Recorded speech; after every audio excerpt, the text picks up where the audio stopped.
বর্তমান বাংলাদেশের প্রেক্ষাপট যদি আপনি তাকান, কত মানুষ বলতেছে প্লেনটা স্কুলের উপর দিয়ে গেল কেন? প্লেনটা যদি স্কুলের উপর দিয়ে না যাইতো তাহলে তো মৃত্যু হতো না, কথা ঠিক কিনা? আসলে প্লেনটা স্কুলের উপর দিয়ে যায় নাই, প্লেনটা যাইতে বাধ্য হয়েছিল, কথা ঠিক কিনা? চেষ্টা করেছিল, কিন্তু হাজার চেষ্টার পরও যখন প্লেন উপরে থাকে না, বারবার নিচে আসে, এরপরে প্লেনটা ওখানে ছিটকায়া পড়লো। এখানে ওই পাইলটের কোনো হাত ছিল না, তার করার কিছুই ছিল না, সর্বোত্তম চেষ্টা করেছিল বাঁচার জন্য, নিজেও বাঁচতে পারে না। তাহলে এই আয়াতের আলোকে যদি এই কথা হয় যে প্লেনটা ওখান দিয়ে গেল কেন, উঠলো কেন, কথা ঠিক না? তাহলে যাবে কোথায়? এই ঢাকার আকাশে হাজারো লাখো প্লেন উড়াচ্ছে, হয়তো আপনি দেখতেছেন না, আপনি দেখতেছেন এই মেঘের উপরে কত প্লেন উড়ায়, রোড বানিয়ে নিচ্ছে, এক দেশ থেকে আরেক দেশ যাচ্ছে, কথা ঠিক না? কিন্তু কার কবে কোন দুর্ঘটনা হবে সেটা এজন্য এখান দিয়ে উড়ে গেছে, সেই জন্য এটা দায়ী বলে তা না, এটা বুঝতে হবে আমাদের। সবার আগে আমরা জেনে নেব শহীদ কয় প্রকার। শহীদ আজকে আলোচনার বিষয়টাকে নির্ধারণ করি। আগুনে যারা পুড়লো তারা শহীদ কিনা? আগুনে যারা পুড়লো তারা, এটা হলো বিষয়, আলোচনার বিষয়। এখন আমরা শহীদের বিস্তারিত জানব, রাজি আছি ইনশাআল্লাহ?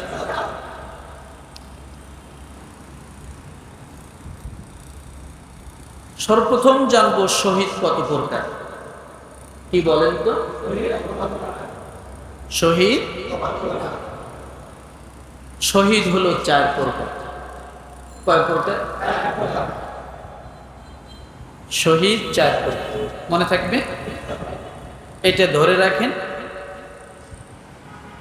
সামনে আসতেছি ইনশাআল্লাহ। আল্লাহ পাক রব্বুল আলামিন বলেন, ولا تحسبن الذين قتلوا في سبيل الله أموات بل أحياء عند ربهم يرزقون।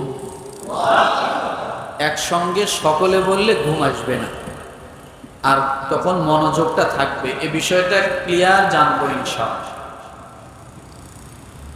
আমি যে আয়াতটি তেলাওয়াত করেছি সূরা আলে ইমরান আয়াত নাম্বার 169। কত?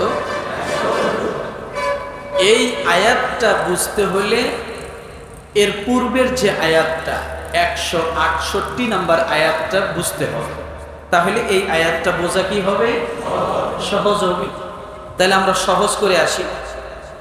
আল্লাহ পাক রব্বুল আলামিন বলেন, আল্লাযীনা ক্বালু লিইখওয়ানিহিম ওয়া ক্বাদু লাও আতাউনা মা কুতিলু কুল ফাদরাউ আন আনফুসিকুমুল মাউতা ইন কুনতুম সাদিকিন। রব্বুল আলামিন ডাক দিয়ে বলেন, তারা সেই লোক যারা নিজেদের শহীদ ভাইদের সম্পর্কে বসে বসে মন্তব্য করে। কি করে বলেন? নিজেদের শহীদ ভাইদের বিষয়ে তারা বসে বসে মন্তব্য করে। তারা যদি আমাদের কথা শুনতো তবে কতল হতো না। ওই লোকগুলো বলা শুরু করলো যে তারা যদি আমাদের কথা শুনতো, আমরা বারণ করেছিলাম, আমরা সেখানে যাইতে নিষেধ করেছিলাম, মিটিংয়ে যোগ দিতে নিষেধ করেছিলাম, সমাবেশে যোগ দিতে নিষেধ করেছিলাম, মিছিলে যাইতে নিষেধ করেছিলাম। তারা এইভাবে বলতে লাগলো। তারা যদি আমাদের কথাগুলো শুনতো তাহলে তারা আজকে হত্যা হতো না, খুন হতো না, তারা মৃত্যুবরণ করতো না।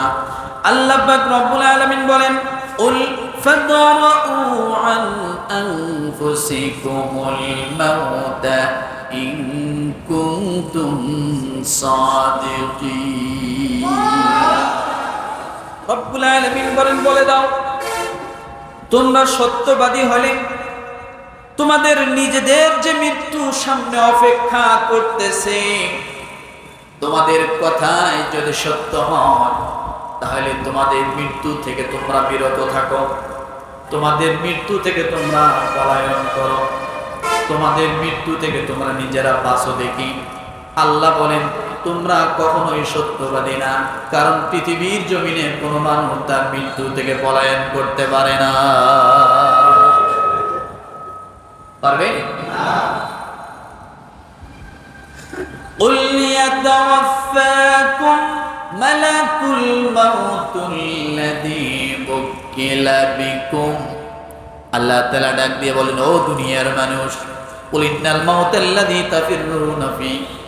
আল্লাহ তাআলা ডাক দিয়ে বলেন, দুনিয়ার মানুষ, মরণ থেকে পালাও তুমি, মরণ তোমায় লইবে ঘিরি, যদিও শুরুর আকাশ পানে, পালাও সেটায় লাগিয়ে সিঁড়ি। এ রোগের চিকিৎসক নাই, নাই সে ঔষধ জগতে, খুঁজিয়া বেড়াইলে কি হবে, পারিবে না কাকেও ফিরাতে। মরণ থেকে কাউকে ফেরানো যাবে? কথা বলে কোশ্চেন কালো না। এই জন্য আল্লাহ চ্যালেঞ্জ সূরা দিলেন, কুল ফাদরাউ আন আনফুসিকুমুল মাউতা ইন কুনতুম সাদিকিন। অন্যেরা আমার দিন প্রতিষ্ঠার জন্য সামনে যে আর মারা গেছে, আর তোমরা এখানে বসে বসে মন্তব্য করো মোল্লারা কিছু না হতেই লাফায়, এখন মায়ের খাইছে, পিডান খাইছে, মরে গেছে, কথা ঠিক না? এইভাবে তোমরা বলতে থাকো, ওখানে না গেলেই তো ভালো হতো, ওখানে যাই না গেলে তো মারা যেত না। আল্লাহ তাআলা ডাক দিয়ে বলেন, যার যেখানে যখন যেভাবে মৃত্যু আছে তার সেখানে তখন সেভাবেই মৃত্যু হবে, কেউ ঠেকাতে পারবে না। পারবে? পারবে না, কেউ পারবে না। সূরা লোকমান আল্লাহ তাআলা এই কথা 5টি বিষয় বলে দিয়েছেন যা কোন পৃথিবীর মানুষের জানার ক্ষমতা নাই। কি নাই? পৃথিবীর কোন মানুষের জানার ক্ষমতা নাই। তার মধ্যে এটা একটা, কার কবে কোন দিন কিভাবে মৃত্যু হবে কেউ জানে না। আমার ভাইরা, এই আয়াতের আলোকে বর্তমান বাংলাদেশের প্রেক্ষাপট যদি আপনি তাকান, কত মানুষ বলতেছে প্লেনটা স্কুলের উপর দিয়ে গেল কেন? প্লেনটা যদি স্কুলের উপর দিয়ে না যাইতো তাহলে তো মৃত্যু হতো না, কথা ঠিক কিনা? আসলে প্লেনটা স্কুলের উপর দিয়ে যায় নাই, প্লেনটা যাইতে বাধ্য হয়েছিল, কথা ঠিক কিনা? চেষ্টা করেছিল, কিন্তু হাজার চেষ্টার পরও যখন প্লেন উপরে থাকে না, বারবার নিচে আসে, এরপরে প্লেনটা ওখানে ছিটকায়া পড়লো। এখানে ওই পাইলটের কোনো হাত ছিল না, তার করার কিছুই ছিল না, সর্বোত্তম চেষ্টা করেছিল বাঁচার জন্য, নিজেও বাঁচতে পারে না। তাহলে এই আয়াতের আলোকে যদি এই কথা হয় যে প্লেনটা ওখান দিয়ে গেল কেন, উঠলো কেন, কথা ঠিক না? তাহলে যাবে কোথায়? এই ঢাকার আকাশে হাজারো লাখো প্লেন উড়াচ্ছে, হয়তো আপনি দেখতেছেন না, আপনি দেখতেছেন এই মেঘের উপরে কত প্লেন উড়ায়, রোড বানিয়ে নিচ্ছে, এক দেশ থেকে আরেক দেশ যাচ্ছে, কথা ঠিক না? কিন্তু কার কবে কোন দুর্ঘটনা হবে সেটা এজন্য এখান দিয়ে উড়ে গেছে, এই জন্য এটা দায়ী বলে তা না, এটা বুঝতে হবে আমাদের। তাহলে বলেছিলাম শহীদ কত প্রকার, জোরে বলে। যারা পিছনে আসে তারা কি এই আলোচনাগুলো পায়? শহীদ 4 প্রকার, ভালো করে বোঝেন। 4 প্রকার শহীদের মধ্যে হলো 1 নাম্বার হাকিকি শহীদ। বলেন তো, যার আরেকটা শব্দে আমরা ব্যবহার করতে পারি প্রকৃত শহীদ। 1 নাম্বার কি? প্রকৃত শহীদ।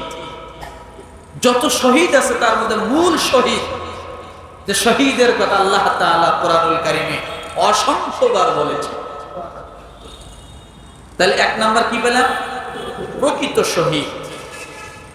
দ্বিতীয় নম্বরে হুকুমি শহীদ। কি শহীদ? হুকুমি শহীদ। তৃতীয় নম্বরে ফজিলতে শহীদ। কি বলেন তো? ফজিলতে শহীদ। চতুর্থ নম্বরে শহীদের মতো সওয়াব লাভকারী ব্যক্তি তিনিও হবে শহীদ। কয়টা গেল? প্রকৃত শহীদ, হুকুমি শহীদ, ফজিলতের শহীদ, আর শহীদের ন্যায় সওয়াব লাভকারী ব্যক্তি সেও পাবে শহীদি সওয়াব। সুবহানাল্লাহ। তাহলে কয় প্রকার পাইলেন? তাহলে প্রকৃত শহীদের ব্যাখ্যাটা কি? আল্লাহ পাক রব্বুল আলামিন প্রকৃত শহীদের ব্যাখ্যায় সূরা আলে ইমরানের 169 নম্বর আয়াতে বলেন, ওয়ালা তাহসাবান্নাল্লাযীনা কুতিলু ফি সাবিলিল্লাহি আমওয়াত বাল আহইয়াউন ইনদা রাব্বিহিম ইরযাকুন। কোন সূরা? কত নম্বর আয়াত? 169 নম্বর আয়াত। এই জায়গায় আল্লাহ প্রকৃত শহীদের কথা বলছেন। আল্লাহ পাক রব্বুল আলামিন বলেন, হে নবী, যারা আল্লাহর পথে নিহত হয়েছে তাদেরকে কখনো আপনি মৃত্যু মনে করবেন না, বরং তারা জীবিত। তাদেরকে তাদের প্রতিপালকের কাছ থেকে আমার আল্লাহ তাআলা প্রতিটা প্রকৃত শহীদকে রিজিকের ব্যবস্থা করে দেন। প্রকৃত শহীদ কারা বলেন তো? প্রকৃত শহীদ হলো, এখন বোঝেন, ব্যাখ্যা দিচ্ছি। প্রকৃত শহীদ হলো যে ব্যক্তি আল্লাহর দ্বীনের জন্য, দ্বীন কায়েমের জন্য, দ্বীন প্রতিষ্ঠিতর জন্য কাফেরের সঙ্গে সশস্ত্র যুদ্ধে লড়াই করে। বলেন তো কি বলেছি? যে ব্যক্তি আল্লাহর দ্বীন প্রতিষ্ঠার জন্য কাফেরদের সঙ্গে সশস্ত্রে কি করে? লড়াই করে, জীবন দিয়ে দেয়, তাকেই প্রকৃত শহীদ বলা হয়। তাহলে প্রকৃত শহীদের সংজ্ঞা বুঝেছি কি? প্রকৃত শহীদ হতে হলে তাকে কি করতে হবে? আল্লাহ দ্বীনের জন্য খালেস নিয়ত, দুনিয়াবি কোনো নিয়ত থাকা যাবে না। আল্লাহ দ্বীনের জন্য কাফেরদের বিরুদ্ধে দ্বীন কায়েম প্রতিষ্ঠার জন্য সশস্ত্রে কি করতে হবে? লড়াই করতে হবে। এবং কি হতে হবে? শহীদ হতে হবে, কতল হতে হবে। ওই ব্যক্তি হবে প্রকৃত শহীদ। এই হলো এক। এই প্রকৃত শহীদের কথা আল্লাহ কি বলেছেন? এরা মরে না। এরা কি? এরা মৃত্যু নয়, বরং বাল আহইয়া, এরা জীবিত।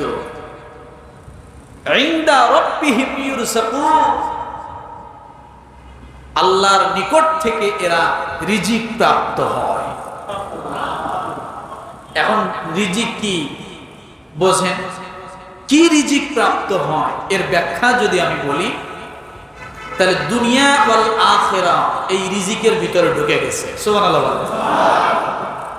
দুনিয়া ওয়াল আখিরা এই রিজিকের ভিতরে ঢুকে গেছে। বলে দুনিয়া কেমন?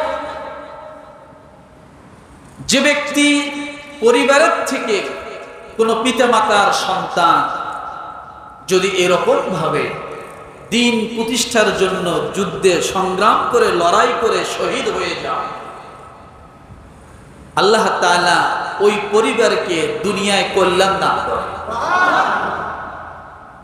দুনিয়ার সমস্ত কল্যাণ হলো আপনার জন্য রিজিক। সুবহানাল্লাহ। দুনিয়ার সমস্ত কল্যাণ আপনার জন্য কি? শোনেন, আমি আগেও বলেছি, আপনার ঘরে যে আপনার স্ত্রী, এটা আপনার রিজিক। এটা আপনার রিজিক। আপনি যে চাকরি করেন এটা রিজিক, আপনার ঘরে যে গাড়ি আছে এটা রিজিক, আপনার ক্ষেত খামার আছে এটা রিজিক, আপনার ব্যবসা আছে এটা রিজিক। আপনার কল্যাণের জন্য আপনার যা আছে সমস্ত কিছু আল্লাহ তাআলা রিজিকের অন্তর্ভুক্ত করে দিয়েছেন। সুবহানাল্লাহ। বাল আহইয়াউন ইনদা রাব্বিহিম ইরযাকুন।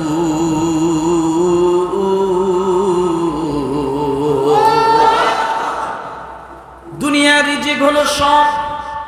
আপনার জীবনের যত কল্যাণ আছে সমস্ত কল্যাণগুলো আল্লাহ আপনার জন্য রিজিক করে দিলেন।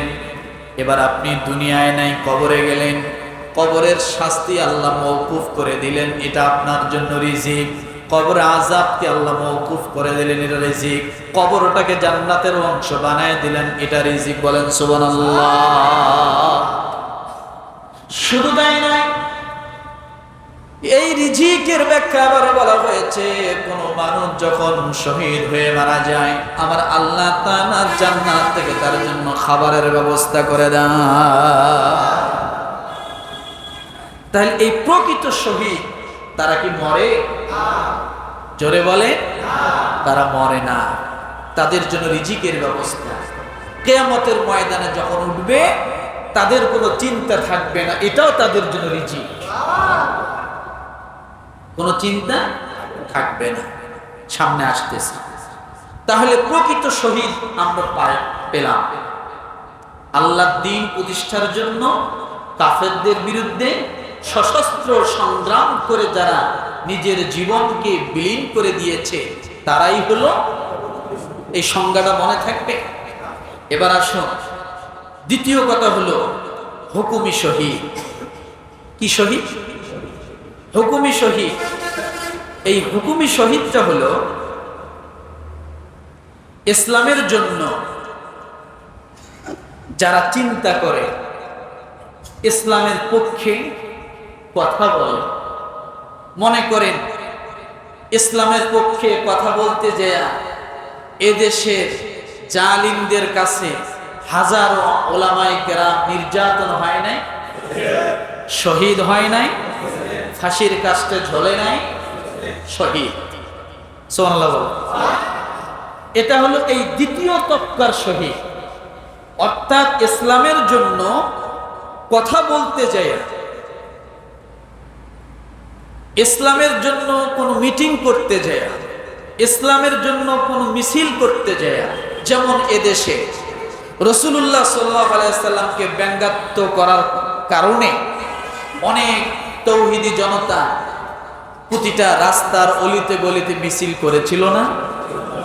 আর এদেশের জালিম শাসকের পুলিশরা সেই সময় এই ঘুষখোররা গুলি করে মারে নাই? মারে নাই? এটা হলো দ্বিতীয় তবকার শহীদ। একটা হলো সশরীরে সশস্ত্র ভাবে কাফেরদের বিরুদ্ধে যারা জিহাদ করে, সেটা হলো কি? আর এটা কি? মানে আমি শহীদের পার্থক্য করে দিচ্ছি, ভালো করে বোঝেন। সত্যের জন্য যারা লড়াই করে, হকের জন্য যারা লড়াই করে, একদল সত্যকে মিথ্যা বানাচ্ছে আর মিথ্যাকে সত্য বানিয়ে অন্যের ঘাড়ে চাপিয়ে দিচ্ছে। যেমন ভালো করে বোঝেন, একজন মানুষ 1971 সালে তার জন্ম হয় নাই, তার বাপ ওই সময় বিবাহ করে নাই, কিন্তু এখনকার জমিনে এই ছেলেটাকে, এই মানুষটাকে রাজাকার বলে গালি দিচ্ছে। দিচ্ছে কি দিচ্ছে? এটা মিথ্যা না সত্য? মিথ্যা না? এরকম হাজারো মিথ্যার বিরুদ্ধে যখন যাকে গালি দেওয়া হলো, সে যদি উল্টা তাকে প্রতিহত করার জন্য সামনে সংগ্রাম করে, সামনে ঝাঁপিয়ে পড়ে, আর ওই মুহূর্তে যদি সেই জালিমরা যদি তাকে মেরে ফেলে, এটা হলো হুকুমি শহীদ। এটা কি? সে মিথ্যার বিরুদ্ধে লড়াই করেছিল সত্যের পক্ষের জন্য। বুঝাইতে পারছি? এরপরে তাগুতের বিরুদ্ধে যারা আল্লাহর আইনকে বাদ দিয়ে নিজেদের মতাদর্শ আইনকে চাপিয়ে দিতে চায়, আছে না? এদের বিরুদ্ধে কথা বলা, এদের বিরুদ্ধে মিছিল করা, এদের বিরুদ্ধে সংগ্রাম করতে যায়া কেউ যদি শহীদ হয়, এটা হলো হুকুমে শহীদ। এটা কি? হুকুমে শহীদ।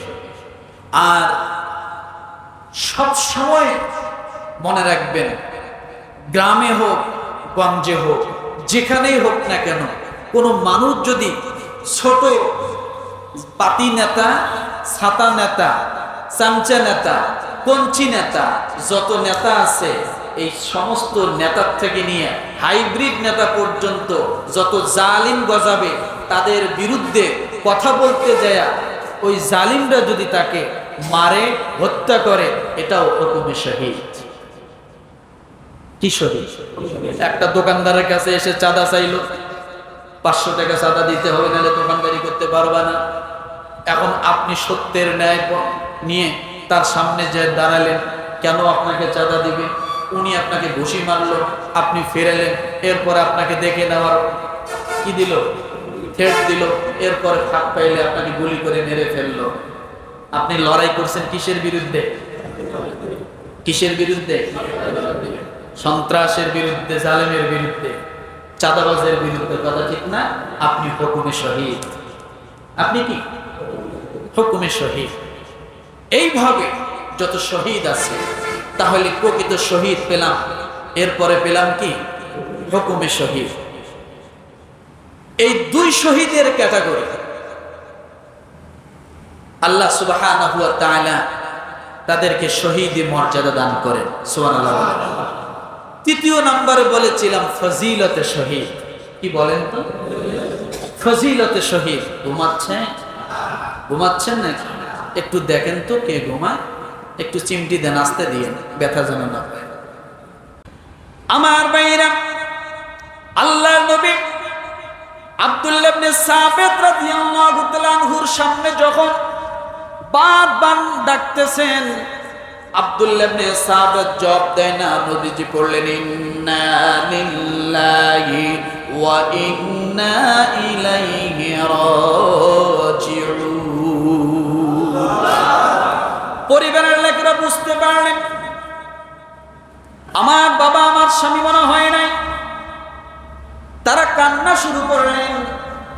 তখনও নবীজি স্টিল আব্দুল্লাহ ইবনে সাবিতের মাথার কাছে দাঁড়িয়ে জাবের রাদিয়াল্লাহু তাআলা আনহু, জাবের ইবনে আতিক রাদিয়াল্লাহু তাআলা আনহু ডাক দিয়া বলেন, তোমরা চিৎকার করে কান্না করো না।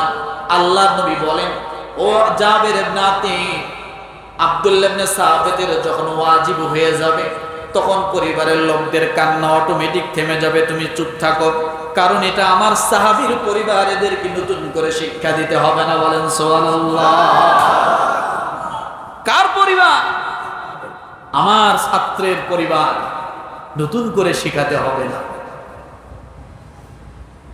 সাহাবী জাবের ইবনে আতিক রাদিয়াল্লাহু তাআলা আনহু আশ্চর্য হলেন, প্রশ্ন করে বসলেন, ইয়া রাসূলুল্লাহ, আব্দুল্লাহ ইবনে সাবিতের ওয়াজিব বলতে কি বুঝায়? নবীজি, আমি তো আপনার ভাষাটা বুঝলাম না, যে যখন ওয়াজিব হয়ে যাবে কান্না থেমে যাবে। ওয়াজিব কি? আল্লাহ নবী বলেন, মৃত্যু যখন চলে আসবে তখন দেখবা যখন সে মারা যাবে তার পরিবারের কান্না বন্ধ হয়ে যাবে। এত সময় সে মারা যায় নাই, তাদেরকে কাঁদতে দাও, এখন তাদের কান্না তার জন্য হলো রহমত। কি? রহমত। তাহলে ওয়াজিব শব্দটার অর্থ কি পাইলেন? ওয়াজিব শব্দের অর্থটা কি পাইলেন? মৃত্যু। কেন? ওয়াজিব শব্দ মানে এটা অবধারিত, এদিকেও যাবে না ওদিকেও। যখন যার জন্য লিফট হয়ে আসবে তখন সোজা তার দিকেই পতিত হবে। কথা ঠিক না? এই জন্য রাসূল বলছেন, যখন ওয়াজিব হবে তখন কান্না থেমে যাবে। ওয়াজিব মানে যখন মৃত্যু হবে। আমার ভাইরা, কিছুক্ষণ পর আব্দুল্লাহ ইবনে সাবিত দুনিয়া থেকে চলে গেল। এবার পরিবারের লোকজন ডাক দিয়ে বলেন, তার মেয়ে তার বাবার কাছে এসে ডাক দিয়ে বলেন, ও বাবা, এই মাত্র শুনলাম আপনি দুনিয়া থেকে চলে গেছেন। বাবা আপনি শহীদি মর্যাদার জন্য সারা জীবন তামান্না করেছিলেন, আপনি তীর কিনেছেন, ধনুক কিনেছেন, আপনি যুদ্ধে যাওয়ার জন্য পোশাকগুলো ক্রয় করেছেন, সব কিছু আপনার জন্য রেডি হয়ে আছে, কিন্তু আপনার মনের দিলের তামান্না তো কি হলো না, কবুল হলো না। আপনি তো শহীদ হতে পারলেন না, আপনি তো জিহাদের ময়দানে যে যুদ্ধ করতে পারলেন না। ও বাবা, সারা জীবন আপনার ইচ্ছা ছিল আপনি জিহাদের ময়দানে যে যুদ্ধ করে শহীদ হবেন, কিন্তু আজকে আপনি বাড়িতে বসে ঘরের ভিতরে মারা গেলেন। আল্লাহর নবী যখন এই কথা শুনলেন, পরিবারের সকলকে ডাক দিয়ে বলল, ও পরিবারের লোকেরা তোমরা চুপ করো। কি করো? সাহাবী জাবের ইবনে আতিক রাদিয়াল্লাহু তাআলা আনহু তার পরিবারের কামনাগুলো রাসূলের কাছে বললেন। বলার পরে আল্লাহর নবী যখন নিজ কানে এই কথাগুলো শুনলেন, শোনার পরে জাবের ইবনে আতিক রাদিয়াল্লাহু তাআলা আনহুকে রাসূল ডাক দিয়ে বলেন, জাবের তোমরা কি চাও আমার উম্মতের মধ্যে শহীদি মর্যাদার সময়টা, শহীদি মর্যাদার পরিসরটা কমে যাক, শহীদি মর্যাদা স্বল্প সংখ্যক মানুষ হোক? ও জাবের ইবনে আতিক, আমি চাই না আমার উম্মতের মধ্যে শহীদি মর্যাদা খুব কম সংখ্যক হোক। ও জাবের, আমি আল্লাহর নবী বলছি, আমার মন চায় আমার উম্মতের মধ্যে সবচাইতে বেশি যেন শহীদি মর্যাদা নিয়ে মৃত্যুবরণ করতে পারে। কি করতে পারে? শহীদি মর্যাদা নিয়ে যেন মৃত্যুবরণ করতে পারে। হে জাবের, তুমি কি শহীদ বলতে কি বোঝো বলো তো তোমরা? রাসূল প্রশ্ন করতেছে আমাদেরকে শেখানোর জন্য যে তোমরা শহীদ বলতে কি বোঝো।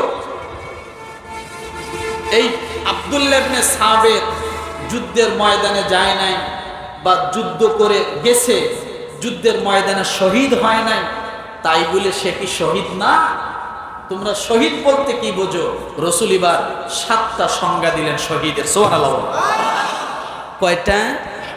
7টা সংজ্ঞা দিলেন। ওই হাদিসেই ওখানে দাঁড়িয়ে রাসূল 7টা সংজ্ঞা দিলেন যে এই 7 সংজ্ঞার ভিতরে ক্যাটাগরিতে যে মানুষ মারা যাবে তারা সকলেই শহীদ।